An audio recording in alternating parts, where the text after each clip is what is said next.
Hello everyone, অনেক দিন পর একটা মিনি ব্লগ নিয়ে চলে এসেছি। তো দেখো, অনেক দিন পর বেরিয়েছি বান্ধবীর সাথে। বান্ধবী না, অনেকেই গেছিলাম, যাই হোক। তো এই যে দেখো, এসছি হচ্ছে কলকাতা বাজারে, আর এটা হচ্ছে স্টার মলে।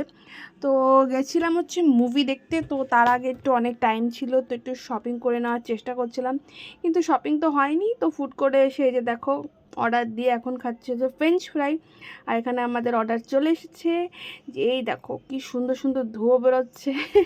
যাই হোক, এটা সিরিজলে অর্ডার দিয়েছিলাম, সেটা এসেছে, মনীষা নিয়ে এসছে। আর এই যে এখন আমাদের মুভি টাইম শুরু হয়ে গেছে, আর আমরা দেখছি হচ্ছে নরসিংহা। তো কেমন লাগলো মুভিটা সবার, যারা যারা দেখেছো অবশ্যই কমেন্ট করে জানাবে। আর কি বলবো, আমার তো একদম মানে হার্ট টাচিং লেগেছে। অল ওভার পুরো বইটা আমি কান্না করেই গেছি। আর কি বলবো, যাই হোক। আর এই যে দেখা হয়ে গেছে, এখন অটো করে বাড়ি চলে যাচ্ছি। তো টাটা, বাই বাই।